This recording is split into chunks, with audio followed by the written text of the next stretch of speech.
मुख्यमंत्री देवेंद्र फडणवीस यांच्या उपस्थितीत पर्यावरणाची वारी पंढरीच्या दारी। पर्यावरण जनजागृतीपर उपक्रमातून पर्यावरण संवर्धनासाठी प्रभावी जनजागृती।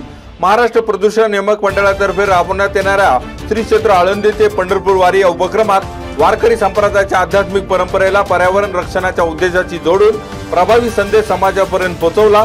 लोककला, कीर्तन, पोवाडे, भजन, भारुडे या पारंपरिक माध्यमाचा वापर करून सेंद्रिय शेती, प्लास्टिक मुक्ती, पाणी बचत, वृक्षारोपण आणि प्रदूषण मुक्ती यांसारख्या मुद्द्यावर केले प्रबोधन।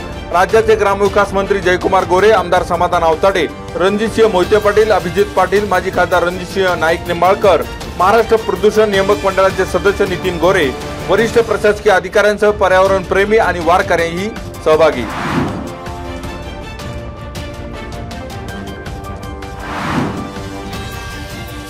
आषाढी एकादशी निमित्त श्री संत ज्ञानेश्वर महाराज समाधी मंदिरात रविवारी आकर्षक पुष्प सजावट। एकादशी निमित्त श्री क्षेत्र आळंदी येथे माऊली मंदिरात भाविकांची गर्दी।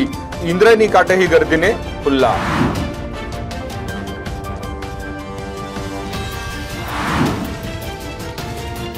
ज्ञानोबा तुकोबांच्या जयघोषात कन्हेर येथील जिल्हा परिषद प्राथमिक शाळेतील विद्यार्थ्यांच्या बालदिंडीने वेधले ग्रामस्थांचे लक्ष। आषाढी एकादशी निमित्त वारकरी वेशातील विद्यार्थी टाळ मृदुंगाचा गजर आणि ज्ञानोबा तुकोबांच्या जयघोषात गावातून काढलेली दिंडी ठरली लक्षवेधी। इयत्ता 1ली ते 4थीच्या विद्यार्थ्यांसह अंगणवाडीतील विद्यार्थ्यांचा सहभाग। पंचायत समितीचे माजी सदस्य सुधा माशेरे, सोसायटीचे माजी चेअरमन एकनाथ दौंडकर, बबनराव दौंडकर, ज्ञानेश्वर मसुडगे, दत्तात्रय मसुडगे, दिलीप गावशेते, शिवाजी माशेरे, बाळासाहेब खरपुडे यांच्यासह मुख्याध्यापिका अंजली शितोळे, सारिका राक्षे, शुभांगी जाधव, विद्या गोडेकर, पालक, ग्रामस्थांचाही सहभाग।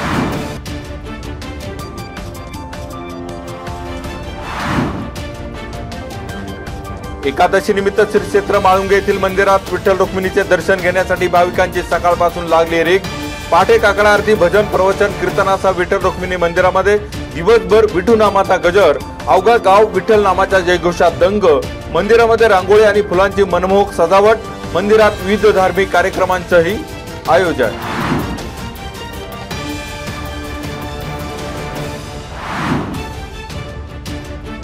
पाणलोट क्षेत्रात जोरदार पावसामुळे चासकामान धरण 75% भरलं। धरणसाठा नियंत्रित ठेवण्यासाठी सोमवारी सकाळी 11 वाजता भीमा नदी पात्रात होणार विसर्ग।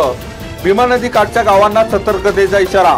शेतकऱ्यांनी नदी पात्रामधील विद्युत पंप, नदी काठची शेती अवजारे, अन्य साहित्य अथवा जनावरे असल्यास ती तात्काळ सुरक्षित ठिकाणी हलवण्याच्या धरण प्रशासनाकडून सूचना। अतिवाहिनीद्वारे भीमा नदी पात्रामध्ये नियंत्रित पद्धतीने विसर्ग करण्यात येणार। चासकामान पाटबंधारे विभागाची माहिती।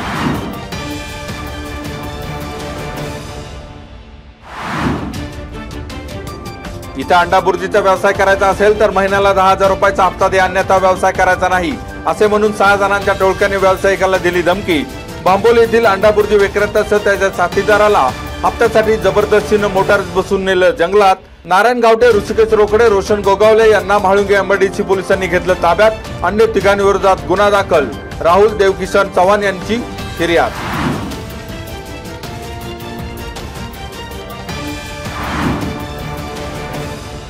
वडगाव पाटोळे येथील श्लोक आर्टचे मालक, यशस्वी उद्योजक संतोष ढवळे यांच्या कलेच्या विदेशात डंका। झिम्बाब्वे देशाची राजधानी हरारे येथील स्टेफन मार्गोलिस रिसॉर्टमध्ये संतोष ढवळे यांच्या कलेतून आकारली मधमाशी। आंतरराष्ट्रीय स्तरावर घेतलेल्या भरारीबद्दल कलाकार संतोष ढवळे यांचे होते कौतुक।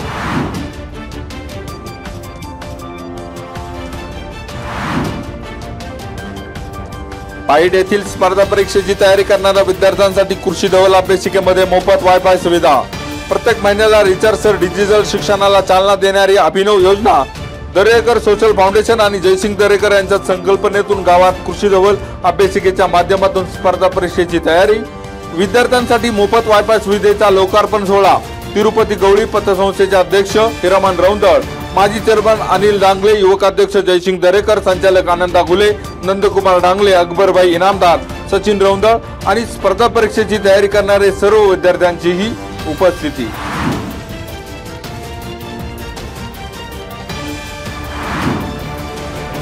आता घेऊया मागील 24 तासांमधील मंडलनिहाय पावसाची नोंद।